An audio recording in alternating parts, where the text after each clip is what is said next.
বাইরে পাওনাদার ফোন দিতে দিতে আমার পাগল বানাই লাইতেছে ভাই। ওর ফোনটা তুই একটু রিসিভ কর। মানে আমার বউয়ের কণ্ঠে নকল করে কথা বইলা 1 বছর টাইম বাড়াই নে ভাই। এইসব পচা কামে আমি নাই, যা। বাইরে তোর দুইটা পায়ে ধরে রিকোয়েস্ট করতেছি ভাই, এই যাত্রা তুই আমার একটু বাঁচা ভাই। টাকা লাগলে দিব। বল বল কত লাগবে ভাই বল। টাকা দিয়ে একবারে কেন যাবো না, সামনে থেকে যা, ফট চলো তো। রিয়েলি তুমি মেয়েদের কণ্ঠেও কথা বলতে পারো? জি পারি, এটা বাড়িতে গিয়ে শোনা মনে, না চলো। না না, তুমি এখন ওনার ওয়াইফের কণ্ঠে ওই লোকটার সাথে কথা বলো, আমি শুনবো। আরে হয়তো 1 নম্বরের বাটপার। আর বলো প্লিজ, আমি শুনি আমার জন্য। শোন, খালি এই ম্যাডামের জন্য কথা কইতেছি, কিন্তু এটাই লাস্ট টাইম, আর জীবনে কোনোদিন আমার চোখের সামনে আবি না। ফাউল। নাম কি তোর পাওনাদারের? সোহাগ মোল্লা। এই নাম্বার? হ্যাঁ, এই যে মাত্র ফোন দিছে। লাউড স্পিকারে দাও না।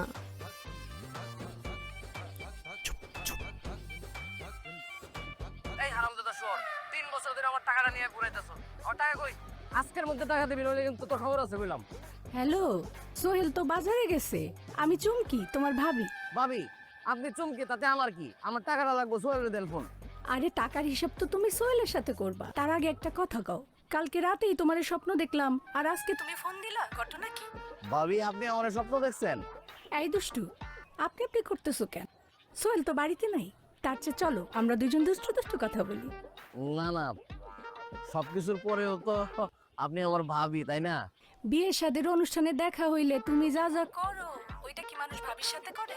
তোমার চোখ যে কই কই থাকে সেটা মনে করছো আমি বুঝি না? ও, এইগুলো তুমি ফলো করো না? আরে কেন লক্ষ্য করবো না? তোমার মতো পুরুষ মানুষের চোখের ভাষা আমি ভালোই পড়তে পারি। বাড়িতে আসো না কেন, গল্প করতাম। কি বলো তুমি? কইলে আমি